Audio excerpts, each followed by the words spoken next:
কিন্তু এই বাংলাদেশের 2 পয়সা নাস্তিকরা এরা কিনা বাক স্বাধীনতার নামে নবীকে গালি দেওয়ার অধিকার চায়। নাউযুবিল্লাহ। এই নতুন করে স্বাধীন হওয়া বাংলাদেশেও এই কথা পর্যন্ত এক শয়তান দাবি করেছে যে আসলেই বাংলাদেশ স্বাধীন হয়েছে কিনা বোঝা যাবে কিভাবে জানো? বোঝা যাবে যদি দেখো এখন নবীকে গালি দিলে কেউ আর কিছু বলে না, তাহলে বুঝবা দেশ স্বাধীন হয়েছে। আর যদি বাধা আসে বুঝবা এখনো দেশের মধ্যে পরাধীনতা চলছে। অথচ এই কথাটা যে বলছো, মায়েরা যদি কেউ গালি দেয় সহ্য করবে না, ওর নেতা নেত্রীকে যদি কেউ গালি দেয় সহ্য করবে না, তার মানে ওর কাছে নবীর ইজ্জতটাই সবচাইতে সস্তা হয়ে গেছে। আর দেশের ইজ্জত, মায়ের ইজ্জত, দলের ইজ্জত, নেতার ইজ্জত দামি হয়েছে। অথচ আল্লাহ নবীর চাইতে বেশি দামি পৃথিবীর কিছুই হতে পারে না। এমনকি আসমানের ফেরেশতা পর্যন্ত, আরে কিসের ফেরেশতা, আরশ, কুরসি, লৌহ কলম পর্যন্ত আমার রাসূলের চাইতে বেশি দামি না। আল্লাহ, একমাত্র আল্লাহ, তারপরেই সবচাইতে যিনি দামি তার নামই মুহাম্মদুর রাসূলুল্লাহ সাল্লাল্লাহু আলাইহি ওয়াসাল্লাম। তো এখন যদি তোমার মুখের স্বাধীনতার দাবি হয় সে আল্লাহর নবীর শানে বেয়াদবি করা, কথা স্পষ্ট যে তোমার মুখে যদি লাগাম না থাকাই স্বাধীনতার দাবি হয়, তাহলে মুসলমানের হাতে লাগাম থাকবে কোন দুঃখে? আরে তোর মুখে স্বাধীনতার নামে যদি আল্লাহর নবীর নামে গালি ছড়তে পারে, তোর মতো ইবলিসকে মুসলমান স্বাধীনতার নামে, হাতের স্বাধীনতার নামে জাহান্নামে চৌরাস্তায় পৌঁছে দেওয়া হবে।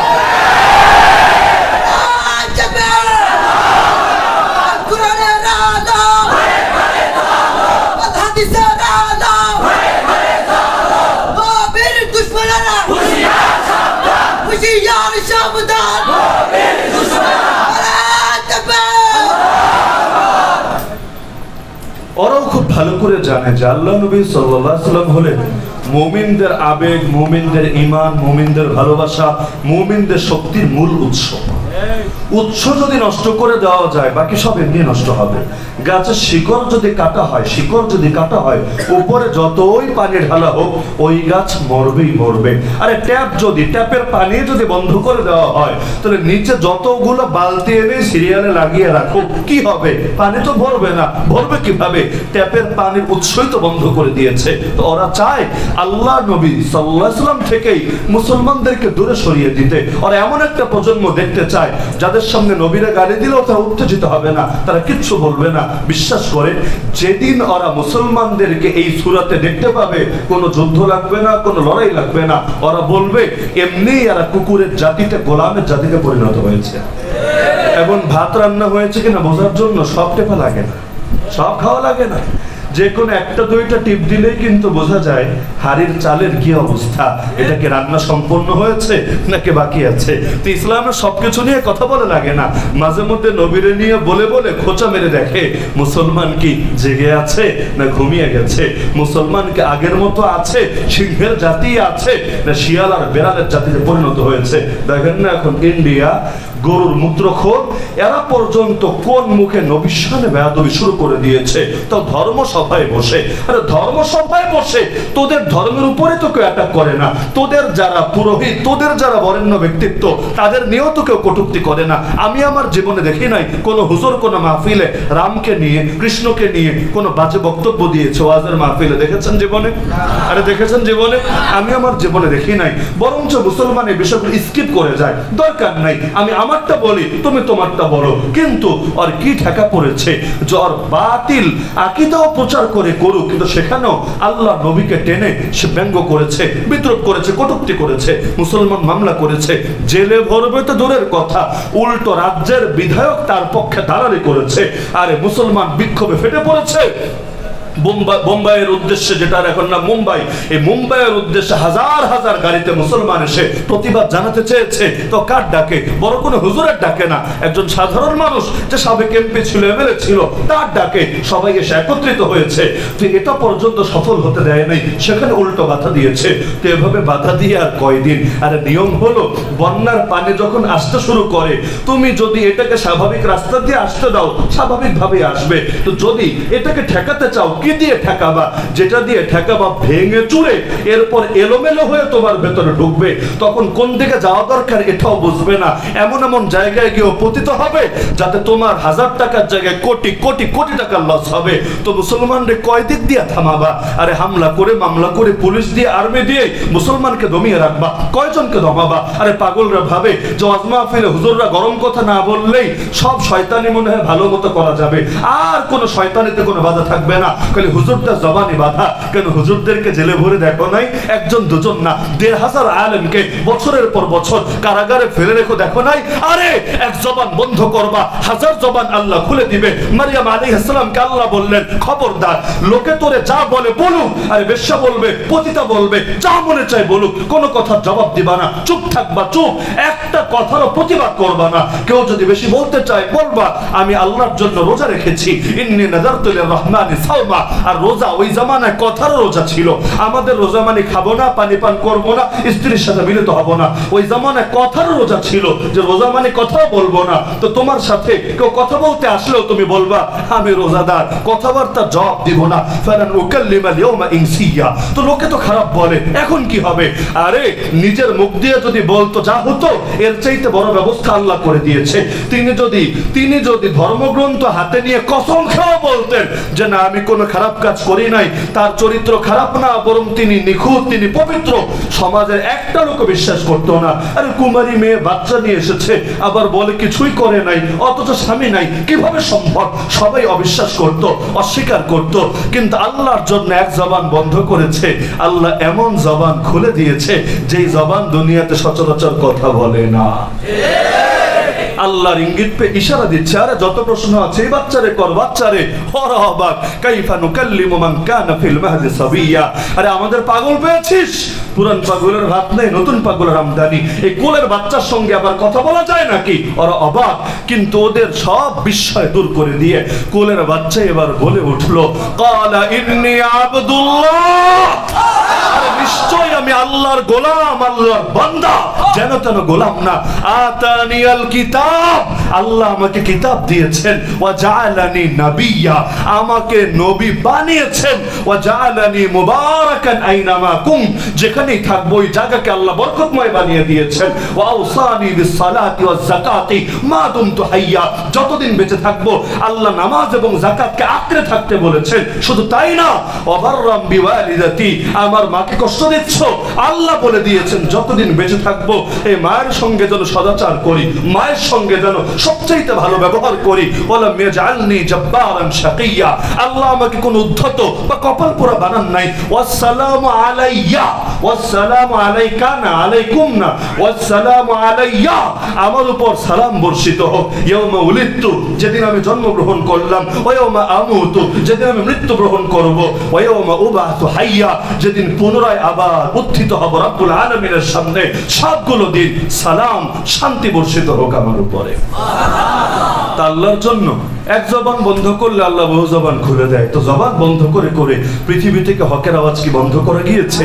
নবী বলেছেন, নবী, পৃথিবীর কোন মৌলবী ফতোয়া না, নবী বলেছেন, লা ইয়াজালুল্লাহু ইয়াগরিসু ফি হাযা দ্বীন গারসা ইস্তামিলুহুম ফি তাআতি, আল্লাহ নিজে এই ইসলামের মধ্যে বীজ লাগাতে থাকে, চারা লাগাতে থাকে, যেই চারাগুলোকে আল্লাহ তার আনুগত্যের কাছে নিয়োজিত রাখে। এজন্য মেরে মেরে হককে দমিয়ে দেওয়া যায় না। আরে এক বীরকে মারবা আরেক বীর গড়ে উঠবে, তাকে মারবা আরেকজন গড়ে উঠবে। যেই আদর্শ সমাজের মধ্যে একবার শুরু হবে, পৃথিবীর প্রতিটা ঘরে ঘরে প্রবেশ করার আগে সেই ইসলাম থামবে না কারো আঘাতে। এজন্য কতজনই তো মরলো, কতজনই তো মরলো। আল্লাহ নবী সাল্লাল্লাহু আলাইহি ওয়াসাল্লাম শহীদ, আমাদের আকীদা এটাই, আল্লাহর নবীও শহীদ। সেই 7ম হিজরিতে নবীকে বিষ খাওয়ানো হয়েছিল খাবারের সঙ্গে। ওই বিষের প্রভাব বুখারীর হাদিসে আছে, ওফাতের পূর্বে তার মধ্যে প্রকাশিত হয়েছিল। আর নবী সারা জীবন দোয়া একটাই করেছেন, আল্লাহ শহীদে মৃত্যু দিও। এটা বলেন নাই আল্লাহ রুকুতে মৃত্যু দিও, সেজদায় মৃত্যু দিও, হজে মৃত্যু দিও, উমরায় মৃত্যু দিও, তাওয়াফে মৃত্যু দিও, সাইতে মৃত্যু দিও। একটা মৃত্যুই চেয়েছেন, আল্লাহ তোমার রাস্তায় বারবার শহীদে মৃত্যু দিও, একবারও না। আল্লাহ এটা তো এমন মধু, একবার খেলেও পিপাসা মিটবে না, বারবার বারবার এই মধু খাওয়ার তৌফিক দিও। না হলে চিন্তা করেন, জান্নাতে গেলে কিসের অভাব থাকবে? কিসের অভাব? আর অভাব শব্দ জান্নাতের সামনে ব্যবহার করলেও তো বেয়াদবি হবে। তাহলে জান্নাতে যাওয়ার পর সব পাবে, পৃথিবীর কোন বাপের বেটা চাইবে দুনিয়ায় পুনরায় ফিরে আসতে? আরে যত বড় আলেম, যত বড় বুজুর্গ, যত বড় হাজি, যত বড় যাকাত দাতা, যত বড় দানবী, কেউ চাইবে না দ্বিতীয়বার দুনিয়ায় ফিরে আসতে। এমনকি যদি বলা হয় গোটা দুনিয়ার মালিক বানাবো তোকে, কিসের বাইডেন আর পুতিন, তুই হবি সারা দুনিয়ার মালিক, বলবে আরে আমার কোনো মালিকানা লাগবে না, ওই নড়াইলের মালিকানাও না, বাংলাদেশের মালিকানাও না, দুনিয়ার মালিকানাও না, আমি একবার বহুত কষ্ট মষ্ট করে জান্নাতে এসেছি, আর যেতে রাজি না, যত অফার দেওয়া হোক এই জান্নাত ছাড়বো না। কিন্তু নবী বলেছেন একটা শ্রেণী বলবে আল্লাহ বেশি না, অন্তত 10টা বার পাঠায় দাও না। তারা কারা? শহীদ। তাহলে কি মজা আছে শাহাদাতে, যেই মজা নাই জান্নাতের হুরের আলিঙ্গনে, যেই মজা নাই জান্নাতের নহর নালার মাঝে, যেই মজা নাই জান্নাতের এত উত্তম ফল ফলাদির মাঝে, যেই মজা নাই যেই জান্নাতে নবীর সোহবত পাবে, রবের দিদার পাবে। আরে কি এমন মজা আছে শাহাদাতে, বারবার বারবার বারবার সেই মধু পান করার জন্য প্রাণ পিপাসার্ত আর তৃষ্ণার্ত হয়ে থাকে। মুসলমান সারা দুনিয়ায় মাজলুম হয় কেন? এক একজন এক এক ব্যাখ্যা দেয়। আমার নজরে সবচেয়ে বড় ব্যাখ্যা এটা, মুসলমান মৃত্যুকে অপছন্দ করতে শুরু করেছে, অথচ মৃত্যু অপছন্দের জিনিস না, মৃত্যু তো মহাব্বতের জিনিস, আরে মৃত্যু তো কামনার জিনিস, মৃত্যু তো চেয়ে নেওয়ার জিনিস। তবে সব মৃত্যু না। ওমর রাদিয়াল্লাহু আনহু দোয়া করতেন নামাজের পর আল্লাহর কাছে, বুখারীতে হাদিস আছে, ওয়াকাল ওমর আল্লাহুম্মা রযুকনি শাহাদাতান ফি সাবিলিক, হে আল্লাহ তোমার রাস্তায় শহীদ মৃত্যু দিও। ওমরের দোয়া ছিল, আল্লাহ কবুল করেছেন। আর ওমর দোয়া করবেন না কেন? তিনি যে শহীদ হবেন নবীর জামানায় ভবিষ্যৎবাণীর মাধ্যমে জেনে নিয়েছেন। একদিন উহুদ পাহাড়ের উপর ছিলেন 4 জন মানুষ, একজন আল্লাহর রাসূল, আর একজন আবু বকর, আর সাথে ওমর এবং ওসমান রাদিয়াল্লাহু তাআলা আনহুম আজমাইন। হঠাৎ ভূমিকম্প শুরু হলো, রাজাফা বিহিম উহুদ, ভূমিকম্প শুরু হলো। এমন সময় আল্লাহ নবী হাতে থাকা লাঠি দিয়ে আঘাত করলেন উহুদের গায়ে, আঘাত করে বললেন উসবুত উহুদ, আরে উহুদ তুমি থেমে যাও। বলবেন নবী পাহাড়ের সাথে কথা বলে কিভাবে? আরে নবী পাথরের সাথে কথা বলে কিভাবে? নবী উটনির সাথে কথা বলে কিভাবে? তাহলে কথা বোঝার মতো আর বলার মতো যোগ্যতা আল্লাহ যারে দেয়, সে জড় পদার্থের সঙ্গেও কথা বলতে পারে। নবী বলেছেন উহুদের ব্যাপারে, উহুদ আমাকে ভালোবাসে, আমি উহুদকে ভালোবাসি। ভাবতে পারেন একটা পাহাড়, পাহাড় ভিন্ন কিছু না, একটা পাহাড়। নবী বলেন হাযা উহুদ ইউহিব্বুনা ওয়া নুহিব্বুহু, আর এই হলো উহুদ, সেও আমাকে ভালোবাসে, আমিও তাকে ভালোবাসি। তো সেই উহুদের গায়ে আঘাত করে নবী বলছেন উহুদ ভূমিকম্প হোস না, আরে তুই কাঁপিস না, থাম। কেন? ফাইন্নামা আলাইকা, আরে তোর উপর কে রয়েছে জানিস? তোর উপর রয়েছে নবিয়্যুন ওয়া সিদ্দীকুন ওয়া শাহীদান, একজন নবী, একজন সিদ্দিক, দুইজন শহীদ। একজন নবীকে সবাই বোঝে, মুহাম্মদুর রাসূলুল্লাহ সাল্লাল্লাহু আলাইহি ওয়াসাল্লাম। একজন সিদ্দিককে সবাই জানে, আবু বকর সিদ্দিক রাদিয়াল্লাহু আনহু।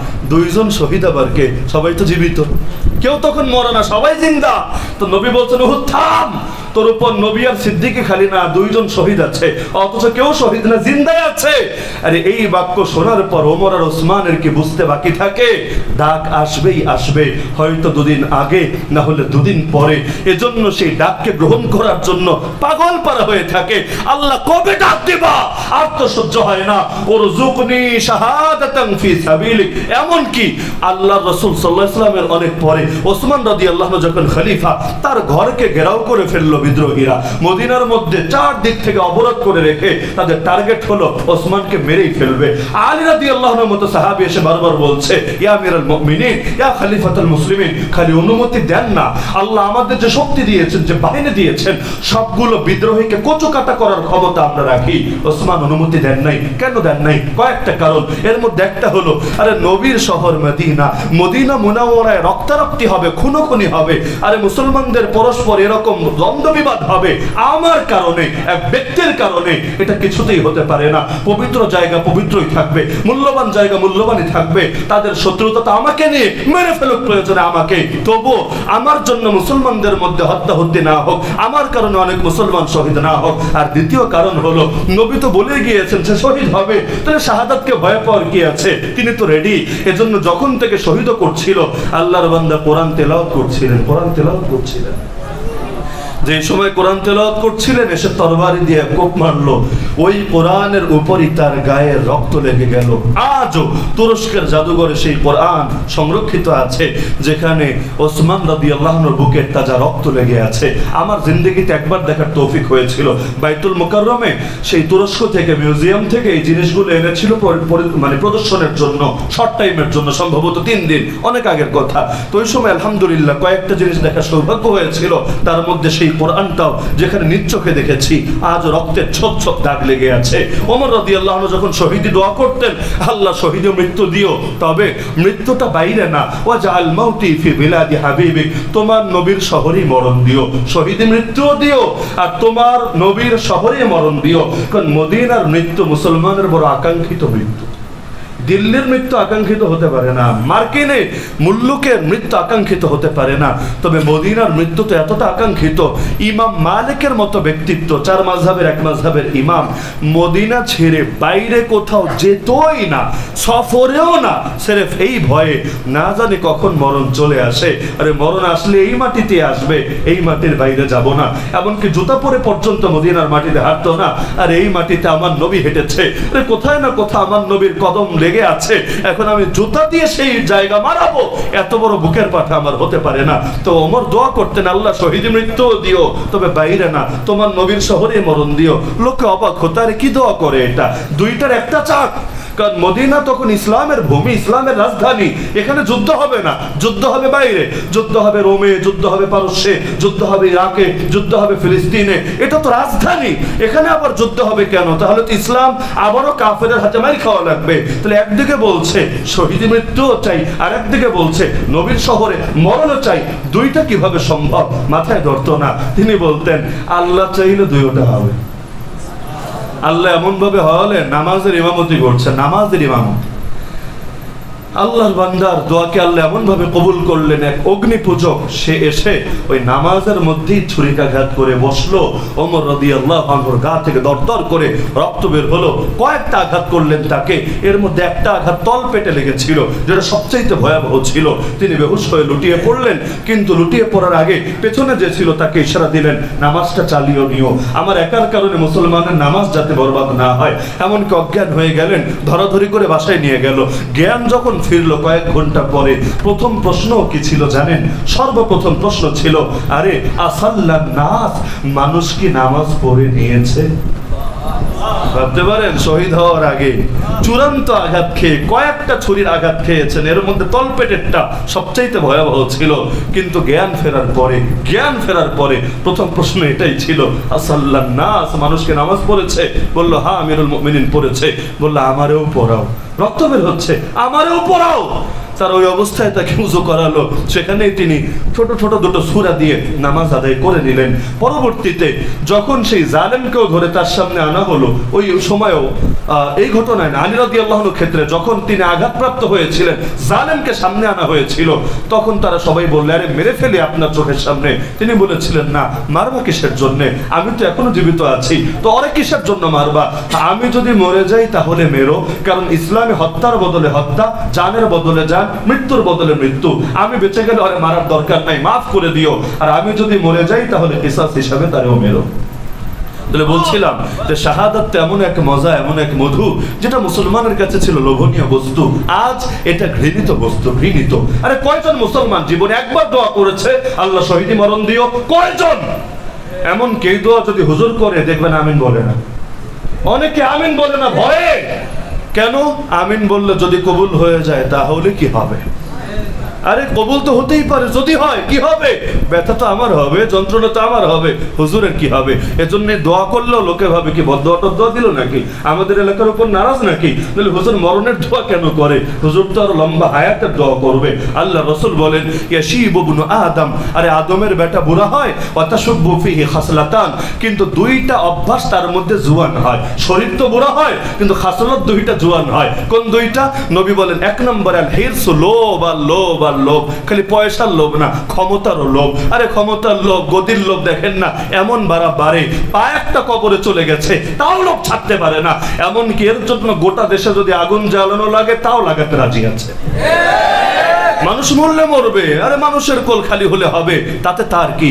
স্বজন হারানোর বেদনা সে একাই ভালো বোঝে, আর কারো কি বোঝার দরকার আছে?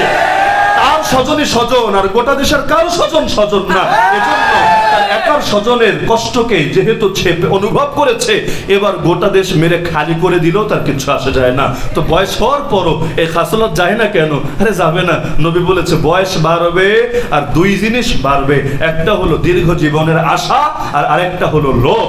এটা বাড়তেই থাকবে, বাড়তেই থাকবে, বাড়তেই থাকবে। তো বলছিলাম যে আল্লাহ রসুল সাল্লাল্লাহু আলাইহি ওয়াসাল্লামকে তো আল্লাহ সবচাইতে দামি বানিয়েছেন, যার কারণে তার ইজ্জত রক্ষা করা সবচাইতে দামি। ওমা আরসালনাকা ইল্লা রাহমাতাল লিল আলামিন, নবী ছিলেন তামাম জাহানের জন্য রহমত। শুধু মানব জাতি না, বরঞ্চ যত জগৎ হতে পারে, মানব জগৎ, জিন জগৎ, উদ্ভিদ জগৎ, প্রাণী জগৎ, ফেরেশতা জগৎ, যত জগৎ হতে পারে সব জগতের জন্য রহমত হলেন আমার রাসূল। তো যিনি ছিলেন রহমত, তারে যদি গালি দেয় এত জগৎ রেখে কি হয়? এজন্য ইমাম মালিকের জামানায় এক লোক আল্লাহ নবীরে গালি দিয়েছিল।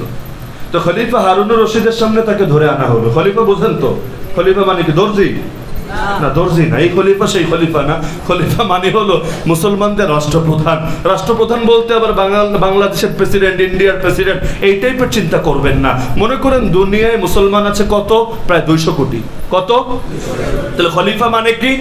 200 কোটি মুসলমানের অভিভাবক, যার কথায় 200 কোটি মুসলমান উঠবে বসবে। যেই খলিফা যদি ডাক দেয় 200 কোটি মুসলমান একসঙ্গে ময়দানে নেমে আসবে।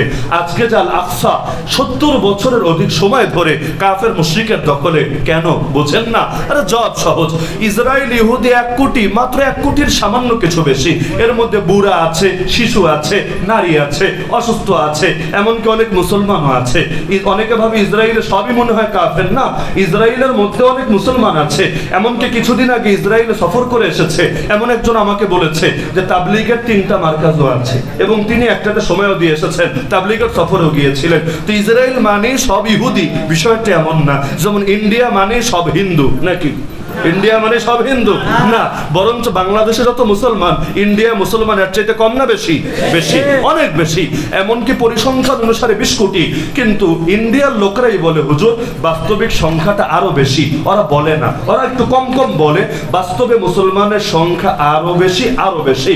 তাহলে ইসরায়েলের মধ্যে 1 কোটির মতো যদি লোকই থাকে, ধরলাম 1 কোটি, 1 কোটি সেনাবাহিনী, 1 কোটি যোদ্ধা, কিন্তু মুসলমান তো 200 কোটি।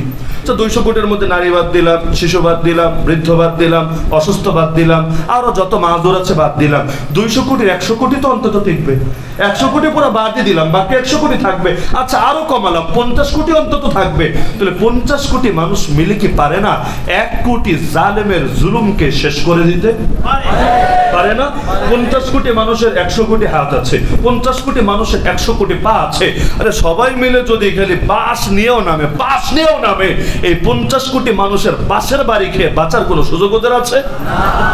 একসাথে মানুষ নামলে দেখেন না বাংলাদেশে কি হয়েছে? পাবলিক নেমেছে কি নিয়ে? ক্লাশিনকভ নিয়ে নেমেছে, AK-47 নিয়ে নেমেছে, অথবা পেট্রোল বোমা নিয়ে নেমেছে? কিচ্ছু না, খালি হাতে নেমেছে। কেউ একটা তসবিহ নিয়ে নেমেছে, কেউ একটা মেসওয়াক নিয়ে নেমেছে, আরে কেউ কপালের মধ্যে কালেমার একটা পতাকা বেঁধে ব্যাস এভাবে নেমেছে। কিছুই না, সম্বল তার আল্লাহর উপর ভরসা। বাঁচবে কি বাঁচবে না এটাও নিশ্চিত না। তো গোটা বাংলাদেশের জনগণ একসঙ্গে ঢাকায় নেমেছে, তাও না, ঢাকার লোকেরা আর আশপাশের লোকেরাই নেমেছে। ব্যাস শেষ দিনের কথা আমি বলছি, দেখা গেল আল্লাহর কি কুদরত, এতেই তাকে নিজ দিয়াও না বরং উপর দিয়ে উড়ে উড়ে ভাগতে হয়েছে। খালি হাতের এই মানুষ না, কয়জনে নেমেছে? ধরেন 1 কোটি নেমেছে, 2 কোটি নেমেছে, 16 কোটি তো আর নামে নাই, আরে 12 কোটি তো আর নামে নাই। তো 1-2 কোটি যদি নামে, তাও আমি বাড়ায় বলছি 1-2 কোটি হবে না। ওই শেষ দিনের হিসাবও যদি করেন 1-2 কোটি হবে না। 1-2 কোটি বুঝেন? 1-2 কোটি এটা মুখের কথা না, তাও ধরলাম 1-2 কোটি নেমেছে খালি হাতে। পরিণতি দেখেছেন তো? 50 কোটি মিলে ছুটুক না আজকে মসজিদ আকসার দিকে, পৃথিবীর কোন বাপের বেটা আছে এদেরকে পথরোধ করবে? কিন্তু নামতে পারে না কেন? নামতে পারে না খলিফা নাই বলে। কারণ মুসলমান 200 কোটি হলে কি হবে? ছড়ানো ছিটানো, কিছু বাংলাদেশে, কিছু ইন্ডিয়ায়, কিছু পাকিস্তানে, কিছু আফগানিস্তানে, কিছু তুরস্কে, কিছু সৌদিতে, কিছু ইয়ামানে, কিছু সিরিয়ায়, কিছু ওয়েস্টার্ন কান্ট্রিগুলোতে। তো সবাই কার কথায় উঠবে, কার কথায় বসবে, কাকে নেতা মানবে? কেন্দ্রীয় নেতৃত্ব ছাড়া ঐক্য হয় না, ঐক্য শব্দটাই ভুয়া হবে কেন্দ্রীয় যদি নেতৃত্ব না থাকে। ওমর রাদিয়াল্লাহু আনহু বলেন, লা ইসলাম ইল্লা বিজামাআ ওয়ালা জামাআত ইল্লা বিইমারা। ওয়ালা ইমারাতা ইল্লা বিতা। ইসলাম হয় না জামাত ছাড়া। জামাত মানে কেন্দ্র, মানে ঐক্যবদ্ধ দল। তো ইসলাম হয় না ঐক্যবদ্ধ দল ছাড়া, আর ঐক্যবদ্ধ দল হয় না নেতৃত্ব ছাড়া, আর নেতৃত্বের দাম থাকে না আনুগত্য করা ছাড়া। তো আল্লাহ রসুলই তো, আল্লাহ রসুলের থেকে কিছু জেনেছেন বলেই তো ওমর রাদিয়াল্লাহু আনহু এই টাইপের কথা বলেছেন। তা আমি মনে করি আজকে যদি মুসলমানদের খলিফা থাকতো, আরে 70 বছর লাগতো না, 70 দিনের মধ্যে আল আকসা স্বাধীন হয়ে যেত। আজকে খলিফা নাই বলেই আল আকসা ওদের দখলে। আজকে খলিফা নাই বলেই বাবরি মসজিদ ভেঙে রাম মন্দির বানানো সম্ভব হতে পারে। আজকে খলিফা নাই বলেই কাশ্মীরে আগুন জ্বলে, আরাকানে মুসলমান মারে। আরে আধুনিক এই তথাকথিত সভ্য দুনিয়ার মধ্যেও এমন কোন দিন নাই যেদিন কোনো না কোনো মুসলমানকে শহীদ করে না। এমন কোন দিন কমে যায় আর যেই দিন কোনো না কোনো মুসলিম নারী ওদের হাতে ধর্ষিত হয় না। আরে জিনজিয়াং প্রদেশকে চীনের মধ্যে আজ তো দেশটাকেই তো জেলখানা বানিয়ে রেখেছে মুসলমানের জন্য। এক এক জাতির উপরে এমন জেনোসাইড করা হয়, মাঝে মধ্যে মনে হয় যে পোষা কুত্তা সুরের চাইতে মনে হয় দাম কমে গেছে ওদের চোখে মুসলমানদের। তো সারা দুনিয়ার এই যে এক বিভীষিকা, এমনকি আলেম ওলামার পর্যন্ত নিরাপত্তা দেওয়ার কেউ নাই। মনে চাইলেই তাকে ধরা যায়, মনে চাইলেই মারা যায়, মনে চাইলেই কোমরে গরুর রশি বেঁধে টেনে হিচড়ে উঠানো যায়। আর সুস্থ সবল মানুষগুলোকে টর্চার করে করে হুইল চেয়ারের মধ্যে ফেলে দেওয়া যায়। কেউ তো আর জান নিয়ে ফিরতে পারে না, লাশ হয়ে জেলখানা থেকে ফিরতে হয়। এমনকি ফেরার পরও স্বাধীনভাবে জানাজাটাও পড়তে দেয় না। স্বাধীনভাবে জানাজা পড়লে এত কোটি মানুষের সমবেত হবে যেটা বাংলাদেশের জন্য ইতিহাস হয়ে থাকবে আর ওর বাপের জন্য কলঙ্ক হয়ে থাকবে। এজন্য নিজের বাপের ইজ্জত ঠিক রাখতে আলেমের জানাজা পর্যন্ত স্বাধীনভাবে পড়তে দেয় না। আর সব কষ্টের বড় কষ্ট, আল্লাহ নবীর শানে গালি হয় আর মুসলমান 200 কোটি মিলেও সে গালিকে ঠেকাতে পারে না। আর নবীর জামানায় মুসলমান যখন লাখও ছিল না, কয়েক হাজার, তখনও কেউ পারে নাই নবীকে গালি দিয়ে শান্তিতে থাকবে। আর এখন 200 কোটি মুসলমান হওয়ার পরও পৃথিবীর বুকে গালি শোনা লাগে। এর চাইতে বড় আফসোসের বিষয় মুসলমানের জন্য কি হতে পারে? তো সেই খলিফা হারুন রশিদের জামানায় এক লোক গালি দিল নবীকে, তাকে ধরে আনা হলো বাদশার সাথে। তো বাদশা এখন তার ব্যাপারে শরিয়া শাস্তি দিবে, কোরআনের শাস্তি দিবে। এখন নিজে তো জানে না, এই জন্য হুজুরে জিজ্ঞাসা করলো যে শাস্তি কি বলেন তো। হুজুর বললো শাস্তি হলো কয়েকটা ঠাস ঠুস করে চর মেরে চটকরা মেরে ছেড়ে দেন, এটাই শাস্তি। অথবা মনে চাইলে একটু পিটুনি দিয়ে ছেড়ে দেন, এটাই শাস্তি। আর বলে দেন সামনে যাতে আর গালিগালাজ না করে, বেয়াদবি না করে। কিন্তু এই ফতোয়া শোনার পর হুজুরের মনেই খটকা থেকে গেল। তেলবাজি তো করেছে, সামনে এসে তাকে সন্তুষ্ট তো করতে চেয়েছে, কিন্তু খলিফারই মন ভরে নাই। আরে কি বলে, নবীরা গালি দিয়েছে, শাস্তি এত হালকা কিভাবে হতে পারে? মাঝে মধ্যে হয় আর কি, বাসের চাইতে কঞ্চি বড় হয়ে যায়, হয় না? যে নিজে শাসক সে জানে যেই পরিমাণ আকাম কুকাম করেছে, যেই পরিমাণ মানুষ মেরেছে, যেই পরিমাণ আলেম ওলামার বদদোয়া কামিয়েছে, যেই পরিমাণ গুম খুন করেছে, আর মরতে দেরি জাহান্নামে যেতে মনে হয় বেশি দেরি হবে না। কিন্তু দেখা যাচ্ছে মোল্লা একটা ধরে হাজির করেছে, এক প্যাকেট ডিম বিরিয়ানি খেয়েছে। আরে মুরগি বিরিয়ানিও না, গরু বিরিয়ানিও না, ছাগল বিরিয়ানিও না, উট বিরিয়ানি, হরিণ বিরিয়ানি তো স্বপ্নেও দেখে নাই। এক প্যাকেট ডিম বিরিয়ানি কয় টাকাই হবে? 20 টাকা, 40 টাকা, 50 টাকা, না ধরলাম ভিআইপি 500 টাকা। তো কি হয়েছে? ব্যাস খেয়ে এবার লাখ মানুষের সামনে, হাজারও না লক্ষ লক্ষ ইমামের সামনে পর্যন্ত ঘোষণা দেয়, আরে মাননীয় নেত্রী, আপনি একজন জান্নাতি নারী। জান্নাত তোর বাপের ঠিকাদার? ভাবতে এমন যে জান্নাত আর বাপের জায়গা লিখে দিচ্ছে এখন সুন্দরভাবে। আরে নিজে কেউ জান্নাতে যেতে পারবে এই গ্যারান্টি কোনো বাপের বেটা দিতে পারবে? সম্ভবিত না। আরেকজনটা জান্নাত বিকিয়ে দিচ্ছে, যারে বিকিয়ে দেয় সেও মনে হয় চিন্তায় পড়ে। আমি তোর অন্তরের অবস্থা জানি না, তবে দেখলে মনে হয় আর কি মাঝে মধ্যে ও চিন্তায় পড়ে, কি রে এত তেলের তো উপযুক্ত আমি না, এত তেল এখানে মালিশ করছে কোন দুঃখে? ও বাংলাদেশের তেলের দাম বুঝি এজন্যই মিলেছে। এক একজন যদি এত তেল মালিশ করতে পারে, আরে এক এক জায়গায় মোনাজাতের মধ্যে তেল কারে বলে? গরিবের নাম মুখেও আনবে না, অভাবের নাম মুখেও আনবে না, বিরোধী দলের কারো নাম মুখে আনবে না। সামনে খালি যেই যে নেতা বসা, এদেরকে এমন বলবে ঈদের দোয়ায়, জুম্মার দোয়ায়, মনে হবে দুনিয়াটা একমাত্র ওদের বাপেরই জায়গা।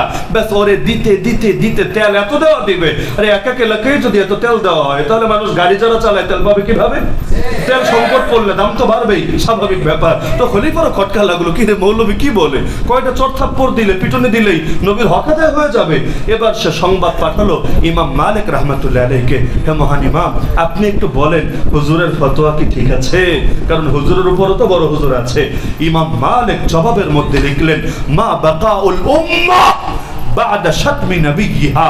আরে নবীরা গালিগালাজ করা হলে এই উম্মতের বেঁচে থাকার কি অর্থ হতে পারে? মান শাতামাল আম্বিয়া কুতিলা। যারা এই নবীদেরকে গালিগালাজ করা হবে তাদেরকে পৃথিবী থেকে বিদায় করে দেওয়া হবে।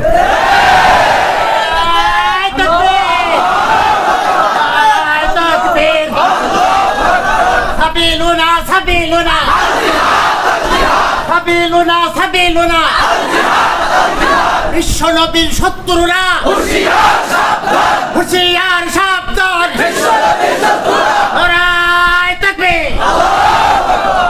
এমনকি একটা জিনিস আমার ভালো লেগেছে, ইতিপূর্বে বাংলাদেশে বিশেষ করে মিডিয়া ব্যাপক হওয়ার পরে কোন প্রবীণ মুরব্বী আলেম এত স্পষ্টভাবে ফতোয়া দিয়েছেন বলে আমার জানা নাই, যেটা আলহামদুলিল্লাহ আলহামদুলিল্লাহ মাত্র 2-3 দিন আগে ঢাকার বুকে, রাজধানীর বুকে দাঁড়িয়েই মুফতি মনসুরুল হক আল্লাহ তাআলা হযরতকে নেক হায়াত দান করুন, স্পষ্ট ফতোয়া দিয়ে দিয়েছেন যে কেউ যদি নবীরে গালি দেয় সবাই তো জানে তাকে মৃত্যুদণ্ড দিতে হবে, তার শাস্তি নিশ্চিত করতে হবে, কিন্তু করবেটাকে এখন সবাই তো চেয়ে থাকে রাজা বাদশার দিকে, শাসকের দিকে, সরকারের দিকে। অথচ শাসক আর সরকার এটা করে নাকি করে না জানা আছে। যদি তারা করতো জনগণের চিন্তাই ছিল না, তো তারা যখন করে না এখন কি নবীর শানে গালিগালাজ হয়ে যেতে হবে? স্পষ্ট তিনি ফতোয়া দিয়েছেন, প্রশ্নই আসে না। বরঞ্চ নামাজের ইমামতির দায়িত্ব, এমনকি জুমার নামাজ, ঈদের নামাজে বৈধতার একটা শর্ত কিন্তু এটা, মুসলমানদের নেতা উপস্থিত থাকতে হবে বা তার প্রতিনিধি উপস্থিত থাকতে হবে। যে কোনো হানাফি মাযহাবের ফতোয়ার কিতাব খোলেন দেখবেন জুমা বৈধ হওয়ার জন্য, ঈদ বৈধ হওয়ার জন্য শর্তই এটা, হয়তো আমিরুল মুমিনিন থাকবে, না হলে তার কোনো প্রতিনিধি থাকবে। এখন তো থাকে না, থাকবে কিভাবে? আমিরুল মুমিনিন খুঁজেই তো পাচ্ছে না, তো এখন তার প্রতিনিধি আসবে কোত্থেকে? তিনি আসবেন কিভাবে? তাই বলে আমরা জুম্মা বাদ দিয়ে দেই নাই, তাই বলে আমরা ঈদ বাদ দিয়ে দেই নাই, তাই বলে ইসলামের কোনো বিধান বাদ দেই নাই। এমনকি মাদ্রাসা শিক্ষকদের বেতন কে দিবে? মসজিদের ইমাম খতিবদের বেতন কে দিবে? আরে এগুলো আপনাদের দায়িত্ব না, এগুলো খলিফার দায়িত্ব, বাইতুল মাল থেকে দেওয়া হবে। তো বাইতুল মাল নাই, খলিফা নাই, তাই বলে কি বেতন ভাতা বন্ধ আছে? তাই বলে কি মসজিদ মাদ্রাসা বন্ধ করে দেওয়া হয়েছে? না, খলিফা নাই তাতে কি হয়েছে? আল্লাহর বান্দারা তো আছে, আল্লাহর বান্দারা যতদিন থাকবে আর নিজের জীবন দিয়ে হলেও ইসলামের প্রতিটা গুরুত্বপূর্ণ সেক্টর জিন্দা রাখবে। তিনি স্পষ্ট ফতোয়া দিয়েছেন যে রাজা বাদশা করে না, তাই বলে নবীর ইজ্জত কিভাবে ছেড়ে দিতে হবে না, বরং যে ক্ষেত্রে আইন প্রয়োজনে নিজের হাতে তুলে নিতে হবে। বিনিময়ে কি করবে? শাস্তি দিবে, ফাঁসি দিবে। আলহামদুলিল্লাহ সুম্মা আলহামদুলিল্লাহ, নবীর ইজ্জত রক্ষা করার জন্য ফাঁসির দড়ি যদি গলায় পড়া লাগে এর চাইতে বড় সৌভাগ্য কি হতে পারে? হুজুর এই বাক্যও বলেছেন যে জান্নাতে যেতে একটু দেরি হতো, আরে ওরা তারে মেরে গলায় ফাঁসির দড়ি লাগিয়ে জান্নাতে তাড়াতাড়ি পাঠিয়ে দিচ্ছে। আমার নজরে পড়ে না ইতিপূর্বে বাংলাদেশে কোনো প্রবীণ ব্যক্তিত্ব এত স্পষ্ট ভাষায় এই ব্যাপারে কথা বলেছেন, কারণ নবীর জামানের পক্ষে স্পষ্ট ঘটনা আছে। আর এগুলো ফতোয়া খোঁজা লাগবে না। আসারিমুল মাসলুল আলা শাতিমের রাসূল, আসাইফুল মাসলুল আলা মান সাব্বার রাসূল, এই ইমাম তাকিউদ্দিন ইবনে তাইমিয়া অথবা ইমাম তাকিউদ্দিন সুবকি এই কিতাবগুলো পড়ে দেখেন, স্পষ্ট ভাবে ঘটনা লেখা আছে। নবীর জামানে এক দাসী সে আল্লাহর নবীকে গালি দিত। ওই দাসীর মনিব ছিল এক অন্ধ সাহাবী, চোখে দেখতো না, অন্ধ সাহাবী। যেহেতু চোখে দেখতো না, তাহলে সে স্বাভাবিকভাবে আরেকজনের উপর নির্ভর করে চলা লাগতো।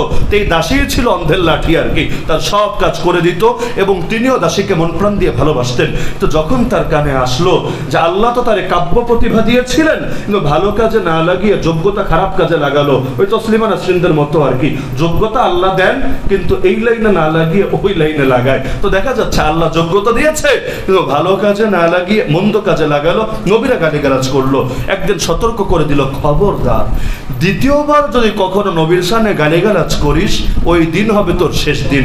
দাসী ভেবেছে আরে যত গর্জে তত বর্ষে না, হুমকি একটা দিয়েছে, আরে কি করবে অন্ধ বেটা, আর আমার সঙ্গে পারবে? অন্ধ কেমনে মারবে আমারে, চোখেই তো দেখে না। আর ভেবেছে আরে যতই হোক আমার মনির তো, আমি যুবতী দাসী, খুশি করে ফেলবে একভাবে না একভাবে, বিছানায় নিয়ে তারা রাজি খুশি বানিয়ে দিবে, আর মনে কোনো কষ্ট থাকবে না। কিন্তু বোঝে নাই যে মুসলমান সব ব্যাপারে আপোষ করলেও এই ব্যাপারে আপোষ করতে পারে না। তো একদিন তিনি আবার শুনলেন যে সেই দাসীটা আল্লাহ নবীর সামনে পুনরায় কবিতা বলে ব্যঙ্গ করেছে। এবার সিদ্ধান্ত নিলেন তোর মতো দাসীরা দুনিয়ার বাঁচিয়ে রাখবো না, কারণ অর্নিং যা দেওয়ার ছিল আগে দিয়েছি, কাজ হয় নাই, তো সোজা আঙ্গুলে গেজে হয়তো ওঠে নাই, আঙ্গুল তো বাঁকা করাই লাগবে। কিন্তু তিনি তো চোখে দেখেন না, এখন যদি ছুরি নিয়েও যান তার কাছে, উল্টো তারে মেরে ফেলতে পারে। এখন কি হবে? তিনি একদিন অপেক্ষায় থাকলেন, আগে তুই ঘুমা। দাসী ঘুমালো, তিনি তার পাশে গিয়ে বিছানায় বসলেন, খঞ্জর ছিল হাতে, কাজ যা করার তা করে ফেললেন। সকালবেলা আল্লাহ নবীর দরবারে মজলিসে নিজে এসে উপস্থিত হলেন। সাহাবীরা বিচার উঠালো, ইয়া রাসূলুল্লাহ, মদিনার মধ্যে একটা খুন ঘটেছে, একটা হত্যাকাণ্ড ঘটেছে, একটা দাসীকে কে বা কারা যেন হত্যা করে ফেলেছে। আল্লাহ নবীর সামনে যখন এই বিচার উঠলো, আল্লাহ নবীও তখন একটু পেরেশান, কি বলো, মদিনার মধ্যে হত্যা হয়েছে, খুন হয়েছে? সেই অন্ধ সাহাবী হাত উঠালো, ইয়া রাসূলুল্লাহ, আমার কিছু বলার আছে। নবী বলেন, কাছে আসো, কি বলবো বলো। সামনে গিয়ে বললো, ইয়া রাসূলুল্লাহ, আমি নিজে জেনে বুঝে সচেতন ভাবে স্বপ্রণোদিত হয়ে কারো কোনো উস্কানি ছাড়া, ইন্ধন ছাড়া, ইচ্ছাকৃতভাবে ওই দাসীটাকে দুনিয়া থেকে বিদায় করেছি। কেন? কারণ সে আপনাকে গালি দিয়েছে, আপনার শানে কটূক্তি করেছে। তো যে আপনার শানে কটূক্তি করে ও পৃথিবীর বুকে বেঁচে থাকবে, এটা আমি চাইনি। আল্লাহ রাসূলকে এবার বললেন, ইয়া রাসূলুল্লাহ, আমার জান কোরবান হোক আপনার জন্য। আপনি যদি এবার মৃত্যুদণ্ডের রায় দেন আমার ব্যাপারে, আলহামদুলিল্লাহ, আমি খুশি আছি। আমি এটা সৌভাগ্যের বিষয় মনে করি যে নবীর ইজ্জত হেফাজতের জন্য আমার জান কোরবান হচ্ছে। আমার হাজার জান যদি কোরবান করা লাগতো, তবুও আমি এরকম দাসীকে পৃথিবীতে থাকতে দিতাম না, ওরে জাহান্নামে পৌঁছে দিতাম। আল্লাহ নবী এটা শুনলেন, সাহাবীরাও শুনলেন। আল্লাহ নবী সাল্লাল্লাহু আলাইহি ওয়াসাল্লাম সঙ্গে সঙ্গে বললেন, আরে তুমি চলে যাও, তোমাকে কোনো শাস্তি দেওয়া হবে না। দামুহা হাদার, এই দাসীর রক্তের কোনো দামই নাই, কোনো মূল্যই নাই। এবং এটা এতটা স্পষ্ট মাসআলা, লা ইয়ানতাতুহু ফিহা আনাজান, মানুষ তো মানুষ, দুইটা ছাগলও এই ব্যাপারে গুতগুতি করবে না, মানে এই মাসআলা নিয়ে কেউ দ্বিমত কোনোদিনও করবে না। এমনকি আবু জাহালকে যেই দুই পিচ্চি বাচ্চা মেরেছিল, জানেন তো ঘটনা? আল্লাহর কি আজীব কুদরত, আল্লাহ চাইলে নবী ইব্রাহিমের হাতে নমরুদরে মারাতে পারেন, কিন্তু নবী ইব্রাহিমের হাতে না মারিয়ে ল্যাংড়া মশা দিয়ে মারেন। আল্লাহ চাইলে নবী মুসার হাতে ফেরাউনের কচুকাটা করতে পারেন, আল্লাহ নবী মুসার হাতে না করে সাগরে চুবিয়ে চুবিয়ে মারেন। এমন ভাবে মারেন যে মরার আগে, মরতে মরতে ঈমান ঘোষণা পর্যন্ত দিতে বাধ্য হয়, যদি ওই ঘোষণায় লাভ হবে না, কারণ জবানের কাছে যখন হায়াত চলে আসে, প্রাণ চলে আসে, তওবা কবুল হয় না। আরে আল্লাহ চাইলে হস্তি বাহিনীকে আব্দুল মুত্তালিব এবং তার লোকদের দ্বারা শায়েস্তা করাতে পারতেন। আল্লাহ এমন আবাবিল পাঠালেন যে আবাবিলে তাদেরকে নিশ্চিহ্ন করে দিল, সবগুলোকে সমূলে বরবাদ করে দিল। এমনকি আবু জাহালের মতো লোক, আল্লাহ চাইলে তাকে কত বড় বীর সাহাবীর হাতে শেষ করাতে পারতেন। ওমরের মতো সাহাবী ছিল, আর কত বড় বীর সাহাবী ছিল, তাদের হাতে শেষ করাতে পারতেন।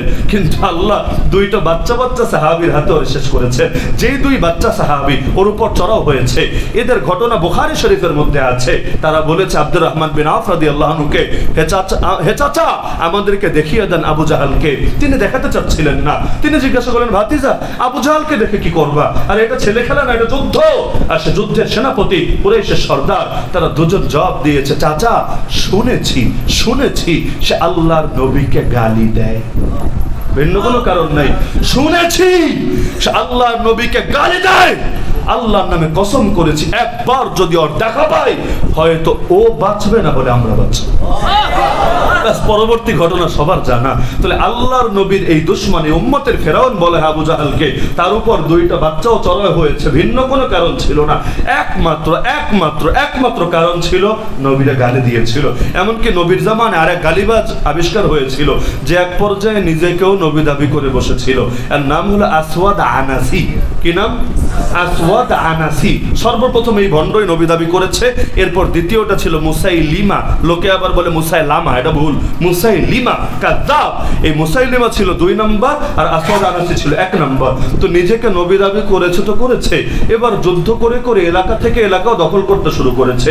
এক এলাকা দখল করে সেখানের গভর্নরকে মেরে তার স্ত্রীকে পর্যন্ত জোর করে বিয়ে করে নিয়েছে। তো শয়তানে চালাচ্ছিল পুরো দমে।